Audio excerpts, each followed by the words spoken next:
কিয়ামতের ময়দানে পুরা জমিনটাকে আল্লাহ কবজায় নিয়ে নিবেন। ওয়ায়াতফিস সামাওয়াতি বিয়ামিনি, আসমান গুলারে পেঁচাইয়া, আসমান একটা বলে নাই, আল্লাহ বলেন আসমান গুলোকে পেঁচাইয়া, নবীজি বলেন সবগুলো আসমান পেঁচাইয়া আল্লাহ তার কুদরতি ডান হাতের মধ্যে রাখবেন।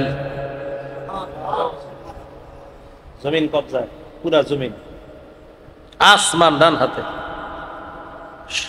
সবাইরে বলবে আনাল মালিক, এই তাকাও আমি বাদশাহ। সবাইকে বলবে তাকাও আমি বাদশাহ। এবার বলবে আইনা মুলুকুল, আর কই দুনিয়ার রাজা বাদশারা কোথায়? আসমান হাতে রাখবে, জমিন কবজায় নিয়ে বলবে কোথায় রাজা বাদশারা? তাকায় দেখো বাদশাহ কারে কয়, আমি বাদশাহ। তো কিয়ামতের ময়দানে আল্লাহ পাক রব্বুল আলামিন এইভাবে বলবেন আমি বাদশাহ। ময়দানটা এত ভয়ঙ্কর হবে, জাহান্নামীদের ঘাম 70 গজ পর্যন্ত ছড়িয়ে যাবে।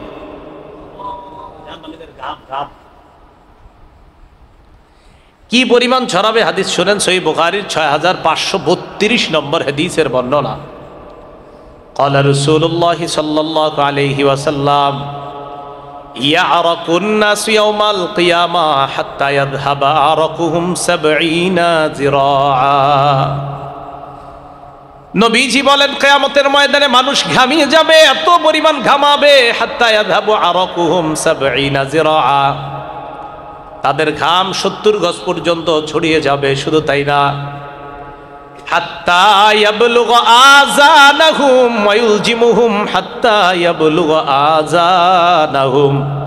কয় জানোনি কি পরিমাণ পর্যন্ত ঘাম হবে? ঘাম হইতে হইতে এত পরিমাণ ঘাম হবে, ওই ঘামের মধ্যে হাবুডুবু খাবে, চেহারাটা একবার নিচে যাবে, এক পর্যায়ে কান পর্যন্ত, কান আর চেহারাগুলা, নাকগুলা একবার ঘামের নিচে যাবে, আবার ঘামের উপর উঠবে। এইভাবে ভয়ঙ্কর পরিস্থিতির মধ্যে পড়বে, শুধু নিজেদের ঘামের মধ্যে, নিজেদের ঘামে। এ অবস্থা হবে জাহান্নামীদের, নিজেদের ঘামে। অবস্থা কতটা ভয়াবহতা, নবীজি এক হাদিসে বলে মানুষ তোমরা যদি জানতা কতটা ভয়াবহতা, তিরমিজির 2312 নম্বর হাদিস, তোমরা যদি জানতা ভয়াবহতাটা কি জিনিস তো সব জঙ্গলে চলে যাইতে। কোথায়? ভয়ে গিয়া জঙ্গলে একা একা বসে থাকতা, তোমার যেন কেউ ডিস্টার্ব না করে। অর্থাৎ তুমি একা একা আল্লাহর ইবাদত করতা আর চিন্তা করতা কখন আল্লাহর কাছে যাব। আল্লাহর কাছে আশ্রয় নেওয়ার জন্য তোমরা জঙ্গলে চলে যাইতা। এটার ভয়াবহতা যদি তোমরা জানতা। ক্বালা রাসূলুল্লাহ সাল্লাল্লাহু আলাইহি ওয়াসাল্লাম, তিরমিজির 2312 নম্বর হাদিসে নবীজি সাল্লাল্লাহু আলাইহি সাল্লাম বলেন, আন আবি যার রাদিয়াল্লাহু তাআলা আনহু قال قال رسول الله صلى الله عليه وسلم, নবীজি বলেন আরাম আলা তারাউনা, শোনো আমি এমন জিনিস দেখি যা তোমরা দেখো না। ও আসমাউ মা লা তাসমাউনা, আমি এমন জিনিস শুনি যা তোমরা শোনো না। এরপর আল্লাহ নবী বলেন শোনো তোমরা, আত্তাতিস সামা ওয়া হুক্কালাহা আনতা ইত্ত, জানো নি আকাশে কটকট শব্দ হচ্ছে, আর এই কটকট শব্দ হওয়াটা আকাশের জন্য, এটা কোনো খারাপ কিছু না, এটা করাটা তার হক। আকাশ কটকট শব্দ করতেছে, বিকট শব্দ করতেছে, কি জানি ঘটে যাবে। এই যে শব্দ করাটা এটা আকাশের হক, এটা সমস্যা না, আকাশ করতেই পারে এমনটা। এরপর আল্লাহ নবী বলেন ফিহা মাউদিউ আরবা'i আসাবিআ, আকাশের মধ্যে এমন 4 আঙ্গুল পরিমাণ জমিন, এমন 4 আঙ্গুল পরিমাণ জায়গাও ফাঁকা নাই। ইল্লা ওয়া মালাকুন ওয়াদিউন জাবহাতাহু সাজিদান লিল্লাহ, 4 আঙ্গুল পরিমাণ জায়গাও ফাঁকা নাই, এক একজন ফেরেশতা আল্লাহর দরবারে সিজদা দিয়ে আছে। 4 আঙ্গুল পরিমাণও ফাঁকা পাবে না, ফেরেশতা সিজদা আছে। নবীজি কয় আকাশে কি একটা শব্দ হয়? কয় শব্দ হওয়াটা দোষের না, জানো আমি শুনি তোমরা শোনো না।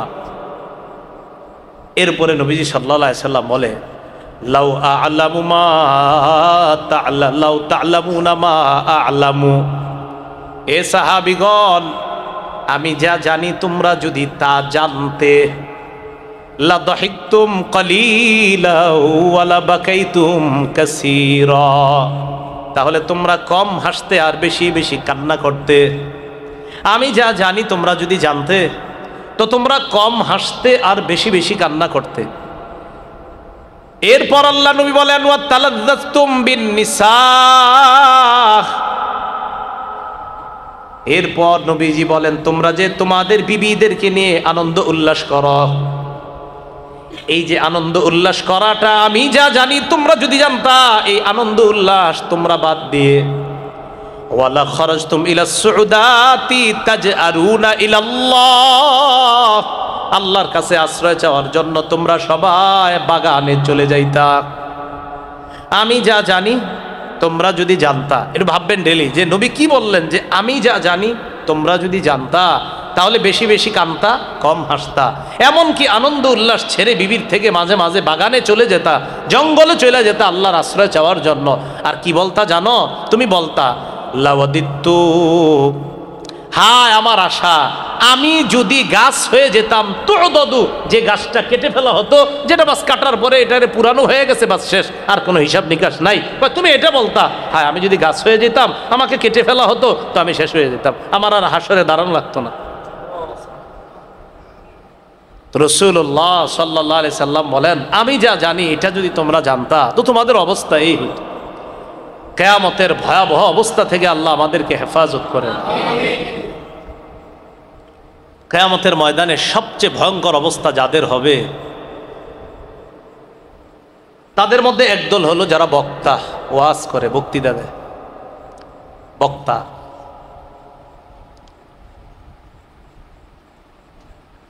বুখারীর বর্ণনায় আসছে, মুসলিমের বর্ণনা, নাসাই, আবু দাউদ, ইবনে মাজাহ সব বর্ণনায় আসছে।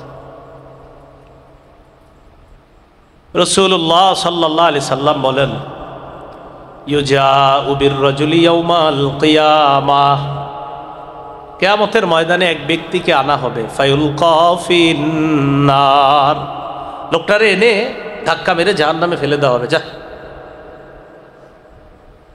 জাহান্নামে ফেলে দেওয়ার পর ফাতানদালিকু আকতাবু বাতনিহি, পেটের নারী বুড়ি সব বের হয়ে যাবে।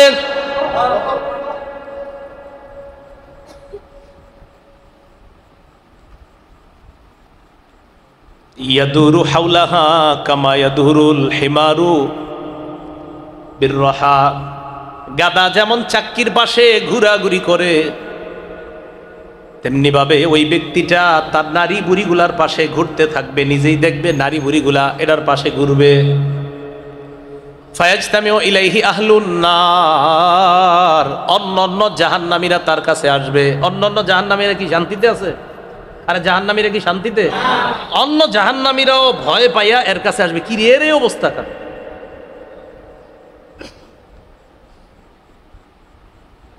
জাহান্নামীরা আসবে, আসার পর বলবে কি ব্যাপার, তোমাকে তো চেনা চেনা লাগে, আলাম তাকুন তা'মুরুনা বিল মারুফ ওয়া তানহানা আনিল মুনকার, তুমি কি ওই ব্যক্তি না যে আমগরে সৎ কাজের আদেশ কর্তা, অসৎ কাজের নিষেধ কর্তা? তুমি ওই লোক না? তুমি কি ওই ব্যক্তি না? তুমি যে আমাদেরকে সৎ কাজের আদেশ কর্তা, অসৎ কাজের নিষেধ কর্তা, মানুষ তোমার দাওয়াত দিয়ে নিত, তুমি ওয়াজ কর্তা, তুমি সে না? তো ওই ব্যক্তি বলবে হ্যাঁ আমি সে। কুনতু আমুরুকুম বিল মারুফ, আমি তোমাদেরকে ভালো কাজের আদেশ করতাম, নামাজ পড়ার কথা বলতাম। ওয়ালা আতিহি, আমি নিজেই ভালো কাজ করতাম না। ওয়া আনহাকুম আনিল মুনকার ওয়ালা আতিহি, ওয়া আনহাকুম আনিল মুনকার ওয়া আতিহি, আমি তোমাদেরকে অসৎ কাজ থেকে নিষেধ করতাম, আমি নিজেই এগুলা করতাম। তো বক্তার কাছে আসবে, আসার পর বলবে কি ব্যাপার, তোমার এই অবস্থা কেন? তুমি না আমগরে ভালো কাজের আদেশ করতা, তোমার না আমরা ওয়াজ করতে নিয়ে যাইতাম, তুমি জাহান্নামে কেন? সে বলবে আমি তোমাদেরকে ভালো কাজের আদেশ করতাম, কুনতু আমুরুকুম বিল মারুফ ওয়া আতিহি, আমি তোমাদেরকে ভালো কাজের আদেশ করতাম, কুনতু আমুরুকুম বিল মারুফ ওয়ালা আতিহি, আমি ভালো কাজের আদেশ করতাম কিন্তু নিজে ভালো কাজ করতাম না।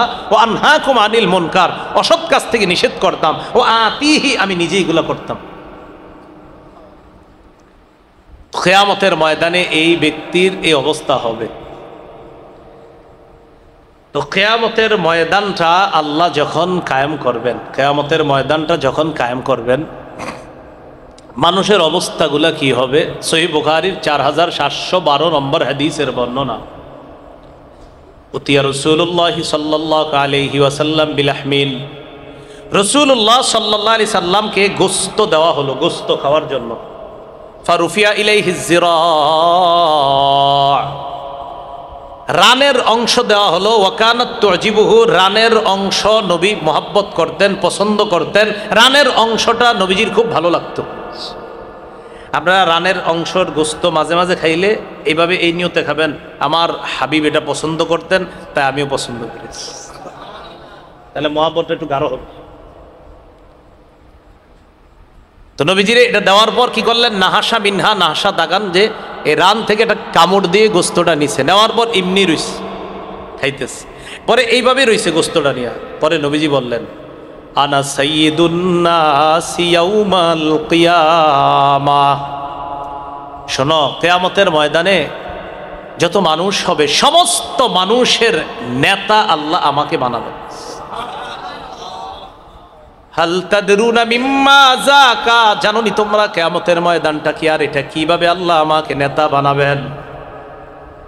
সাহাবীগণ বলেন, আল্লাহ আর তার নবী ভালো জানেন। নবী জবাব দিলেন, ইয়াজমাউল্লাহুন নাসাল আউয়ালিনা ওয়াল আখিরিনা ফি সাঈদিন ওয়াহিদ। কিয়ামতের ময়দান এমন একটা ময়দান, যেই ময়দানে আল্লাহ পাক রব্বুল আলামিন পূর্বাপর যত মানুষ, সব মানুষগুলাকে একটা মাঠের মধ্যে আল্লাহ দাঁড় করাবেন। দাঁড় করানোর পর ইউসমিউহুমুদ্দাঈ, আমি মাইক ছাড়া যদি এখন আপনাদেরকে ডাক দেই, সামনের কয়েকজন শুনবেন, পিছনের অনেকে শুনবেন না। মাইক ছাড়া যদি আমি কথা বলি, বাহিরের অনেক মানুষ শুনবে না। কিয়ামতের ময়দানে একজন আহ্বানকারী সবাইকে ডাক দিবে। ডাক দেওয়ার পর আল্লাহ নবী বলেন, এক ডাকে সবাই তার ডাক শুনতে পাবে। যত মানুষ সবাই, সবাই, একদম সবাই, একজনও বাদ থাকবে না। তো আমাদেরকে যখন কেউ ডাক দেয়, এই ভাই, আমরা কি করি? কে ডাক দিল? রসুল বলেন, কিয়ামতের ময়দানে ডাক দেওয়ার পর সবাই একসাথে এইভাবে দৃষ্টি দিবে, কে ডাক দিল রে, একসাথে। নবীজি বলেন, ওয়াতাদনু শামস, সূর্যটা একদম কাছাকাছি চলে আসবে। কাছাকাছি আসার পর ফায়াবলুগুন নাস মিনাল গাম্মি ওয়াল কারাবি মা লা ইউতিকুনা ওয়া লা ইয়াহতামিলুন, মানুষ এমন ভয়ঙ্কর মুসিবতের মধ্যে পড়বে, পেরেশানির মধ্যে পড়বে, যেই মুসিবত আর যেই পেরেশানি ধারণ করার ক্ষমতাই থাকবে না। ফায়াকুলু বাদুন নাসি লিবাদিন, একদল আরেক দলকে বলবে, আলাইকুম বিআদাম আলা তারাউনা ইলা মা নাহনু ফীহি আলা তানজুরুনা ইলা মা ক্বাদ বালাগনা মিনাল গাম্মি ওয়াল কারাব। একদল আরেক দলকে বলবে, দেখো না কি বিপদে আছি, আব্বা আদমের কাছে চলো। আজকে আব্বা ছাড়া আমাদের জন্য সুপারিশ কে করবে? আর বলো, চলো আব্বার কাছে যাই। ফায়াতুনা আদম, বাবা আদমের কাছে যাবে। যাওয়ার পর বলবে, আনতা আবুল বাশার, আপনি হলেন মানুষের পিতা। খলাকাল্লাহু বিয়াদিহি, আল্লাহ আপন কুদরতি হাতে আপনাকে বানাইছে। ওয়া নাফাখা ফীকা মির রূহিহি, আল্লাহ আপনার মাঝে রূহ দিয়েছেন। শুধু তাই না, ওয়া আমারাল মালাইকাতা ফাসাজাদু লাক, সব ফেরেশতাদেরকে আল্লাহ হুকুম করেছেন, ফেরেশতারা আপনি মাটির তৈরি আদমকে নূরের তৈরি সব ফেরেশতারা সেজদা দিছে। আল্লাহ সেজদা দেওয়াইছে আপনারে, তো কি করব? আলা তারা ইলা মা নাহনু ফীহি, আব্বা আমরা কি বিপদে আছি আপনি দেখেন না? ইশফা লানা ইলা রাব্বিক, আব্বা একটু রবের কাছে সুপারিশ করেন। আদম নবী এখন যেই জবাবটা দিবে, এখন এটা শোনার পর এই জবাবটা আমার আপনার প্রতিদিন অনেকবার মনে করা দরকার। জবাবটা দেখেন কি দেয়। আদম নবী জবাব দিবে, ইন্না রাব্বী কদ গাদিবাল ইয়াউমা গাদবান লাম ইয়াগদাব ক্বাবলাহু মিসলা ওয়া লা ইয়াগদাব বাদাহু মিসলা। আদম নবী বলবে, আজকে আমার রব এত রাগ করে আছে, আজকের মতো এত রাগ কখনো করে নাই, আজকের পর এত পরিমাণ রাগ আর কখনো করবে না। আজকে যেই পরিমাণ রেগে আছে আল্লাহ, আজকের মতো এত রাগ আগেও করে নাই, ভবিষ্যতে করবেন না। ভাই ভাবেন একটু, যে কিয়ামতের মাঠের আল্লাহ যদি এত রেগে থাকেন, একজন নবী যদি এই রাগ নিয়ে পেরেশানির মধ্যে থাকে, তা আমার আপনার অবস্থা কি?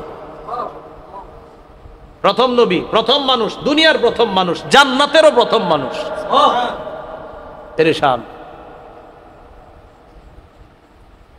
আদম নবী বলবে, তোমরা আমার কাছে আসছো আমার সন্তানরা, আল্লাহ আমারে বলছিলেন জান্নাতে থাকতে হাওয়াকে নিয়ে, আমি সুন্দরভাবেই ছিলাম। ওয়া নাহানি আন তিলকা শাজারা, আমাকে গাছ থেকে নিষেধ করেছিলেন। ওয়াকাদ আসাইতুহু, আমি এই হুকুম পালনে একটু অন্যরকম করে ফেলেছি। আল্লাহ যে নিষেধ করেছে, তো এই নিষেধাজ্ঞা পালন করার ক্ষেত্রে একটু অন্যরকম হয়ে গিয়েছে আমার। বাংলাটা কি বললাম? এইভাবেই বলবেন যে আমার নিষেধাজ্ঞা পালনে একটু অন্যরকম হয়ে গেছে। অন্যরকম কি? ইবলিসের প্ররোচনায় আম্মা হাওয়া আলাইহিস সালাতু ওয়াস সালামের মাধ্যমে ওই গাছের ফল ভক্ষণ করিয়ে ফেলেছিল ইবলিস। তো আব্বা আদম বলবে, আল্লাহ যদি আজকে আমাকে প্রশ্ন করে বসে, আপনি খাইলেন কেন এটা? নফসি নফসি, আমি আমার চিন্তায় আছি। ইযহাবু ইলা গায়রি, আমি ছাড়া অন্য কারো কাছে যাও।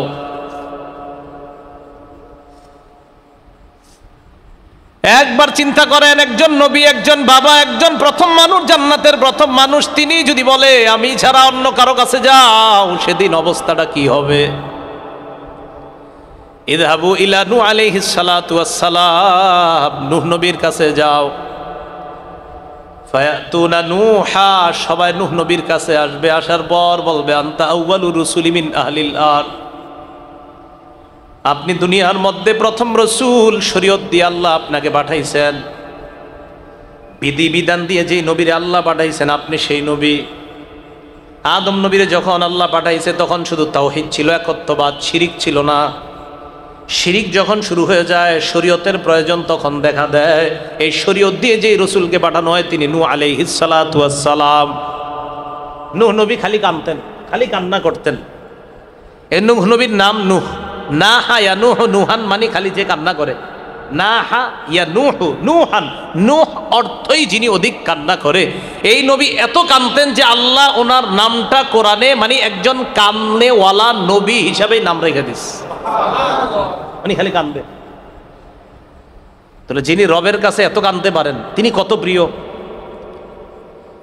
তো নূহ আলাইহিস সালাতু ওয়াস সালাম রে বলবে, সাম্মাকাল্লাহু আবদান শাকুরা, আল্লাহ আপনার নাম রাখছে আব্দুন শাকুর, আপনি অধিক শুকুর খোঁজার বান্দা। পেয়ারা বান্দা না হলে আল্লাহ আপনার এত সুন্দর নাম রাখে না। আপনি আল্লাহর কত প্রিয় বান্দা, যেই কারণে আল্লাহ আপনার নাম রাখছে আব্দুন শাকুর। ইশফা লানা ইলা রাব্বিকা, আজকে আমাদের হয়ে আপনি আল্লাহর কাছে সুপারিশ করেন। নূহ নবী জবাব দিবে, ইন্না রাব্বি কদ গাদিবা আল ইয়াউমা গাদবা লাম ইয়াগদাব ক্বাবলাহু মিসলা ওয়া লা ইয়াগদাব বাদাহু মিসলা। আজকে রব এত রেগে আছে, এর আগে এমন রাগ কখনো করে নাই, ভবিষ্যতে এত রাগ কখনো করবে না। উনি ওই জবাব দেন, ইন্নাহু কদ কানাত লি দাওয়াতুন দাউতুহা আলা কওমি, আল্লাহ আমাকে স্পেশাল একটা দোয়া দিয়েছিলেন, এই দোয়াটা আমি আমার জাতির বিরুদ্ধে করেছিলাম। আমি আল্লাহরে বলেছিলাম, আল্লাহ ইন্নাকা ইনতাদারহুম ইউদিল্লু ইবাদাকা ওয়া লা ইয়ালিদু ইল্লা ফাজিরান কাফফারা। আল্লাহ এদেরকে যদি আপনি দুনিয়াতে ছেড়ে দেন, আপনার বান্দাদেরকে এরা পথভ্রষ্ট করবে, আর যাদেরকে জন্ম দিবে এগুলা ফাসেক হবে, পাপাচার হবে, এগুলার রেখে লাভ নাই, সব ধ্বংস করে দেন। আল্লাহ বন্যা দিলেন, পুরা পৃথিবীর সবচেয়ে উঁচু পাহাড়, যেটা এরও আরো উপরে, তারিখের কিতাব, তাফসীরের কিতাবে আসছে প্রায় 15 গজ উপরে, ওই পাহাড়েরও 15 গজ উপরে পর্যন্ত পানি হয়েছে পুরা দুনিয়ায়। তো আমি আল্লাহর কাছে বদদোয়া করছি আমার সম্প্রদায়ের বিরুদ্ধে। আল্লাহ যদি আজকে আমারে বলে, নূহ আপনাকে আমি একটা দোয়া করতে বললাম, আপনি আমার বান্দাদের বিরুদ্ধে করলেন দোয়াটা, আমি আজকে আল্লাহর কাছে কি জবাব দিব যদি এই প্রশ্নটা করে ফেলে, তোমরা আমার কাছে থাইকো না, ইযহাবু ইলা গায়রি, আমি ছাড়া অন্য কারো কাছে যাবো। একটু পেরেশানির বিষয়টা দেখেন, এটা কোনো বিষয়? ওলামায়ে কেরাম বলেন নূহ নবীর কোনো অন্যায় হয়নি, আদম নবীর কোনো অন্যায় হয়নি, এগুলা অন্যায় না। যেগুলা ওনারা মনে করবে আমি ঠিক করি নাই, ওলামায়ে কেরাম মুফাসসিরিনে কেরাম সবার বক্তব্য এগুলা কোনো অন্যায় না, কিন্তু ওনাদের মনে হবে এটা আমি ঠিক করি নাই। তো কিয়ামতের ময়দানে তার কাছে যদি এটাকে ব্যাঠিক মনে হয়, আমি আপনি আজকে সকাল থেকে এই পর্যন্ত ব্যাঠিক কাজ কতগুলা করছি হিসাব করেন, পুরা জীবন তো বাদ, শুধু আজকে একদিন। ইযহাবু ইলা গায়রি ইযহাবু ইলা ইব্রাহিম আলাইহিস সালাতু ওয়াস সালাম, আমি ছাড়া অন্য কারো কাছে যাও, ইব্রাহিম নবীর কাছে যাও। ফায়াতুনা ইব্রাহিম আলাইহিস সালাতু ওয়াস সালাম ফায়াকুলুনা আনতা নাবিয়ুল্লাহ ওয়া খলিলুহু মিন আহলিল আরদ। ইব্রাহিম নবীর কাছে যাবে, যাওয়ার পর বলবে আপনি আল্লাহর নবী, আবার আল্লাহর খলিল, আল্লাহর অন্তরঙ্গ দোস্ত, আল্লাহর অন্তরঙ্গ বন্ধু। আল্লাহ পাক রব্বুল আলামিন আপনাকে খলিল বানিয়েছেন, আজকে আপনি আল্লাহর যেহেতু দোস্ত, অন্তরঙ্গ বন্ধু, আল্লাহর কাছে আমাদের জন্য সুপারিশ করেন। অন্তরঙ্গ বন্ধুর কথা তো আল্লাহ শুনবেন। ইব্রাহিম নবী জবাব দিবে কদ কাযাবতু সালাসা কাযিবাত, দুনিয়ার মধ্যে আমার মুখ থেকে এমন 3টা কথা বের হয়েছে যে 3টা কথা আমার মুখ থেকে বের হওয়া সঠিক হয় নাই। ওলামায়ে কেরাম সবাই একমত, 3টা কথাই ওনার সঠিক ছিল, কিন্তু ওনার কাছে মনে হচ্ছে না আমি ঠিক করিনি। 1 নাম্বার, জনগণ মেলায় গেছে, ইব্রাহিম নবীরও কইছে চলো, তো ওখানে গেলে শিরিক হবে, আল্লাহর একত্ববাদের বিপরীতে কাজ হবে। উনি চিন্তা করলেন সেখানে গেলে আমার মানসিক অবস্থা ঠিক থাকবে না। বলেন তো মানসিক অবস্থা খারাপ হয়ে যাওয়াটা এটাও একটা রোগ কিনা? তো ইব্রাহিম নবী জবাব দিয়েছিলেন ইন্নী সাকিম, আমি রোগাক্রান্ত, আমি অসুস্থ, আমি যেতে পারবো না। ইব্রাহিম নবী বলেন আমি তো অসুস্থ ছিলাম না, আমি ছিলাম সুস্থ। কিন্তু ওলামায়ে কেরাম বলেন যে শিরিক থেকে বাঁচার জন্য এইভাবে পেরেশানি হওয়াটা এটাও একটা অসুস্থতা। কিন্তু ইব্রাহিম নবীর মনে হবে না আমি সেদিন কেন এরকম কৌশল করে এই কথাটা বললাম, আমি সরাসরি বলতে পারতাম যে আমি অসুস্থ না, আমি যাব। একটা। দ্বিতীয়, তারা যখন মেলায় গেছে, মেলায় যাওয়ার পর আমি কি করলাম, তাদের দেব দেবী দেবতাগুলা যেই ঘরে, ওই ঘরে ঢুইকা সবগুলারে ভেঙে ফেলছে, ইল্লা কাবীরাল্লাহুম, বড়টা ছাড়া। বড়টার কাঁধে কুড়ালটা ঝুলে রাখছে। এরা যখন আসছে মেলা থেকে আসার পর বলল মান ফাআলা হাদা বিআলিহাতিনা ইন্নাহু লামিনাজ জালিমিন, এই কাজ যে করছে সে জালেম। বলেন নাউজুবিল্লাহ। ক্বালু সামি'না ফাতা ইয়াযকুরুহুম ইউকালু লাহু ইব্রাহিম, তারা বলে আমরা এমন এক যুবকের কথা শুনছি যে যুবকটা এইগুলোর বিরোধিতা করে, সমালোচনা করে, আমাদের সন্দেহ হচ্ছে সে কিনা। কি নাম? ইব্রাহিম। ক্বালু ফাতু বিহি আলা আয়ুনিন নাস লাআল্লাহুম ইয়াশহাদুন, আনো জনগণের সামনে, মানুষ দেখবে, আজকে তার বিচার করব, অন্যরা যেন দুঃসাহস ভবিষ্যতে না করে যে আমাদের দেবদেবতার উপর আঘাত করার পরিণাম কি হতে পারে, এটা যেন জনগণ দেখতে পারে। ডাকছে ইব্রাহিম নবীরে, জনগণকে ডাকছে। ডাকার পর ইব্রাহিম নবীকে প্রশ্ন করলো আনতা ফাআলতা হাদা বিআলিহাতিনা ইয়া ইব্রাহিম, ইব্রাহিম তুমি কি এগুলো করছো? ইব্রাহিম নবী জবাব দিলেন বাল ফাআলাহু কাবীরুহুম হাদা ফাসআলুহুম ইন কানু ইয়ানতিকুন। দেখা বুঝো না কে করছে? বলে নাই যে আমি করি নাই, দেখেন আমি করছি বা করি নাই এরকম কিচ্ছু বলে নাই।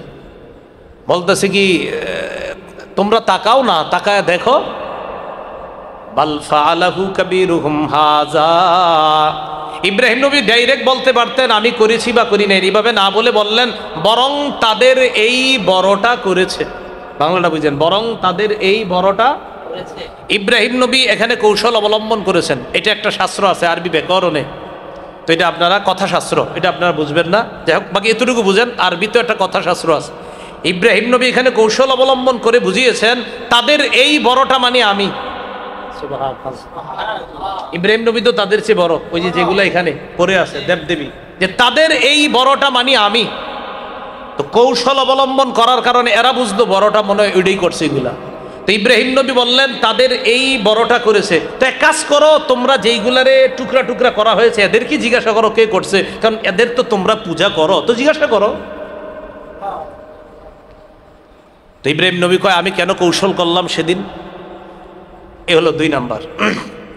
3 নাম্বার, ইব্রাহিম নবী তার বিবিকে নিয়ে মিশরের উপর দিয়ে রওনা করছে। মিশরের বাদশার নাম সিনান ইবনে ইলবান। তখন এই বাদশার একটা অভ্যাস ছিল, কোনো সুন্দরী রমণীর অন্য দেশ থেকে আসলে তার সাথে অপকর্মে লিপ্ত হওয়া, নাউজুবিল্লাহ। ইব্রাহিম নবী এবং তার বিবি সারাকে বাদশার সামনে নেওয়া হলো। ইব্রাহিম নবী তার বিবিকে বললেন, বাদশাহ তোমাকে প্রশ্ন করলে তুমি বলবা তুমি আমার বোন হও। বোন কি হও? আসলে বোন না বিবি? বিবি। এই কথা বলার পর সারা সামনে গেছে। তখন প্রশ্ন হলো ইব্রাহিম নবী যে বোন বলছেন, ওলামায়ে কেরাম বলেন কোন লম্পটের দুশ্চরিত্র থেকে তার বিবিকে বাঁচানোর জন্য এতটুকু কথা বলা এটা কোনো দোষ না। আরেকটা কি, আদম নবীর মেয়ে হলো সারা, আদম নবীর ছেলে হলো ইব্রাহিম, সেই হিসাবে সাময়িক সময়ের জন্য আদমের মেয়ে আদমের ছেলে, ভাই বোন। সারা কার মেয়ে? ইব্রাহিম নবী কার ছেলে? তো সেই হিসাবে কি হয়, এটা ওনার কৌশল অবলম্বন ছিল। তো ইব্রাহিম নবী কয় আমি যে 3টা কৌশল করছি এই 3টা কৌশল আমার উচিত হয় নাই। উলামায়ে কেরাম মুফাসসিরিনে কেরাম সবাই বলেন 3টাই ঠিক। আপনাদেরকে আমি বলি, আপনাদের কাউরে যদি কেউ বলে এই তুই চল অমুক জায়গায়, তো আপনি জানেন ওখানে গেলে গান শুনতে হবে, প্রায় 2 ঘন্টা আপনি গান শুনতে হবে বাজনা সহকারে। এখন আপনি বললেন ভাই আমি যাব না, পরে বলতেছে না তোর যেতে হবে। হঠাৎ আপনি বললেন আমার একটু সমস্যা লাগতেছে। কি সমস্যা লাগতেছে আপনি কিন্তু এটা বলেন না, খালি বলছেন সমস্যা লাগতেছে। এই সমস্যা দ্বারা অনেকগুলো অবলম্বন করে ক্ষেত্রে যদি কেউ কৌশল অবলম্বন করে কিছু বলে জায়েজ আছে। খালিদ ইবনুল ওয়ালিদ জিহাদের ময়দানে পাহাড়ের উপরে আছে, বারবার এমন করতেছে, আমার দিকে সবাই তাকান, একবার কাফেরদের দিকে থেকে আরেকবার পাহাড়ের নিচে এইভাবে তাকায়, আবার এমন করে, আবার কাফেরদের দিকে তাকায়, আবার মানে এইভাবে বুঝায়। খালিদ ইবনুল ওয়ালিদ 60 জন সাহাবীকে বারবার ঘুরায় ফিরায় চেহারা সামনে নেয়, একবার সামনের গুলা পিছনে আনে, একবার পিছনের গুলা সামনে। কাফেররা মনে করতেছে কি ঘটনা কি, নতুন নতুন চেহারা কেন, আসলে 60 জনই ঘুরাইতেছে। আর বারবার যে নিচে তাকাইতেছে এরা কয় আরো মনে হয় আছে, আসলে কেউ নাই। এটা কৌশল। হাদিসে আসছে আল হারবু খুদআ, যুদ্ধ হলো একটা কৌশল অবলম্বনের নাম, জিহাদ। তো যাই হোক, এই বিষয়গুলো আসলে তো লম্বা আলোচনা দরকার নাই, এই শাস্ত্র আপনাদের অত জানাও দরকার নাই। কিন্তু ইব্রাহিম নবী বললেন যে কিয়ামতের ময়দানে ইব্রাহিম নবী বলেন 3টা জায়গা আমার এমন হয়ে গিয়েছে যে 3টা জায়গা আমার এইভাবে কৌশল অবলম্বন সঠিক হয় নাই, আমি আমার টেনশনে আছি, আল্লাহ ধরে ফেললে আমি কি বলবো। ইযহাবু ইলা গায়রি ইযহাবু ইলা মূসা, আমি ছাড়া অন্য কারো কাছে যাও, মূসা আলাইহিস সালাতু ওয়াস সালামের কাছে যাও। ফায়াতুনা মূসা, সবাই মূসা নবীর কাছে যাবেন। যাওয়ার পর বলবে আনতা মূসা কালিমুল্লাহ ইসতাফাকাল্লাহু আলা ইসতাফাকাল্লাহু বিরিসালাতিহি ওয়া বিকালামিহি, আল্লাহ আপনাকে রিসালাত দান করেছেন। শুধু তাই না, দুনিয়ায় থাইকা পাহাড়ের উপর দাঁড়ায় আপনি আল্লাহর সাথে কথা বলতেন।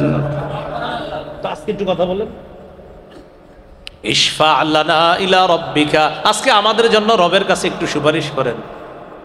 মূসা নবী জবাব দিবে আমি একজনকে ঘুষি মারছি, লোকটা মরে গেছে, আল্লাহ আমারে মারার হুকুম দেয় নাই। মূসা নবী তখনও নবী হননি, 24-25 বছর তার বয়স।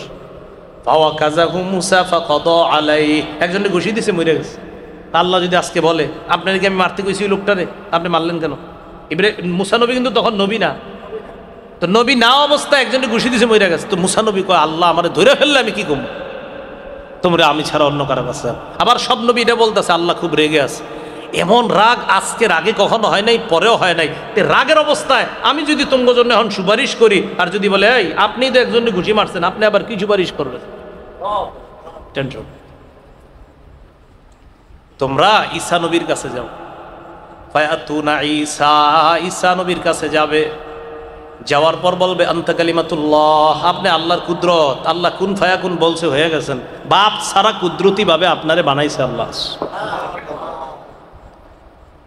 ঈসা নবী নিজের কোন ত্রুটির কথা বলবে না, ঈসা নবী শুধু এতটুকু বলবে আজকে রব অনেক রেগে আছে। ঈসা নবীও কয় আজকে রব অনেক রেগে আছে। এর আগের অবস্থায় তোমরা অন্য কারো কাছে গিয়ে লাভ নাই, আমার সাথে চলো। এই হাদিস কে শোনাইতেছে? নবীজি। কে শোনাইতেছে? গোস্ত কোথায়? ভুলে গেছেন, ওই যে মনে আছে নি গোস্ত কামড় দিছে না, অমনি রইছে। সুবহানাল্লাহ, গোস্ত এমনি রইছে এখনো, কামড় দিয়া এমনি রইছে এখনো। নবীজি বলেন ফায়াতুনা মুহাম্মাদান সাল্লাল্লাহু আলাইহি ওয়াসাল্লাম, সবাই মুহাম্মদ সাল্লাল্লাহু আলাইহি ওয়াসাল্লামের কাছে যাবে। নবী বলেন আমার কাছে আসার পর ফান্তালিকু ফাতি তাহতাল আরশ, আমি দৌড় দিয়ে আরশের নিচে গিয়ে আকাউ সাজিদান লিরাব্বি, রবের আরশের নিচে সিজদায় লুটিয়ে পড়ব। আল্লাহ বলবে ইরফা রাসাক, মাথা উঠান, সালতো তো যা চাইবেন সেটাই দিব, উঠান মাথা। রব রেগে আছে, সব নবীরা বলছে রব রেগে আছে। ওই রাগান্বিত অবস্থায় যিনি রহমত হবেন তিনি মুহাম্মদ সাল্লাল্লাহু আলাইহি ওয়াসাল্লাম। তো আল্লাহ বলবে উঠান, মাথা উঠান। ওয়াশফা তুশাফা, আপনি সুপারিশ করেন, যেই সুপারিশ মন চায় করেন আমি কবুল করব। নবীজি কয় আমি বুদ্ধি কইরা তোমার জন্য একটা কাজ করছি। কি কয়? লিকুল্লি নাবিয়্যিন দাওয়াতুল মুস্তাজাবা, সব নবীর একটা স্পেশাল দোয়া আছে, এই দোয়াটা সবাই দুনিয়াতে কইরা ফেলছে। ওয়া ইন্নী ইখতাবাতু দাওয়াতি, আমি আমার দোয়াটা না কইরা মুলতবি করে রাখছি কিয়ামতের ময়দানে শাফাআতান লি উম্মতি, আমার উম্মতের সুপারিশ করার জন্য। আল্লাহর আমি বলবো সেদিন, আল্লাহ আপনি তো ওই দোয়াটা দুনিয়াতে দিচ্ছেন, আমি করি নাই, তো আজকে আমি করতেছি আল্লাহ আপনার ওয়াদা অনুযায়ী, কারণ ওই দোয়া তো কবুল করবেনই, আমি যা যা বলবো আপনি কবুল করবেন। এইভাবে কিয়ামতের ময়দানটা কায়েম হবে। এরপর এক দলের আমল নামা ডান হাতে, আরেক দলের আমল নামা বাম হাতে, ওজনের পাল্লা কায়েম হবে। এক দলের নাম হবে সৌভাগ্যবান, আরেক দলের নাম হবে হতভাগা। এই সৌভাগ্যবান আর হতভাগার পরিচয়টা আল্লাহ পাক রব্বুল আলামিন সূরা হুদের 105, 6, 7, 8 নাম্বার আয়াত পর্যন্ত আল্লাহ আলোচনা করেছেন। আল্লাহ আমাদের সকলকে সৌভাগ্যবানদের অন্তর্ভুক্ত যেন হতে পারি আল্লাহ তৌফিক দান করেন। বলেন তো কিয়ামত কবে হবে? কিবারে হবে? কোন বছর কিয়ামত হবে? এই জ্ঞান কার কাছে আছে? কিবারে হবে? কোন বছর? কোন মানুষগুলোর উপর হবে? সবচেয়ে আল্লাহ আমাদের সকলকে যে কথাগুলো বললাম শুনলাম আমল করার তৌফিক দান করেন। জামিয়াতুস সালাম এই মাদ্রাসাটা অনেক দোয়ার বরকতের এই মাদ্রাসা, অনেক দোয়া অনেক কান্নার এই মাদ্রাসা। প্রচুর ঋণ আছে মাদ্রাসাটা, প্রায় 37-38 লক্ষ টাকার মতো ঋণ। তো আপনাদের কাছে প্রথম আবদার দোয়া করবেন, খুব বেশি দোয়া করবেন, যে যেখান থেকে পারেন দোয়া করবেন, আল্লাহ যেন ব্যবস্থা করে দেয়। আর দ্বিতীয় আবদার, কেউ উঠবেন না, যে যা পারেন, যে যা পারেন, কোনো বড় অঙ্ক ছোট অঙ্ক যা পারেন, ওই ছাত্ররা আপনাদের সামনে ব্যাগ নিয়ে যাবে, রুমাল নিয়ে যাবে, শরীক হন, যে যা পারেন, একদম বড় ছোট যা পারেন আপনারা শরীক হন, আল্লাহ তৌফিক দান করেন। শরীক না হলেও সমস্যা নাই, বসে থাকেন, শরীক যারা হবেন ব্যাগের মধ্যে শরীক।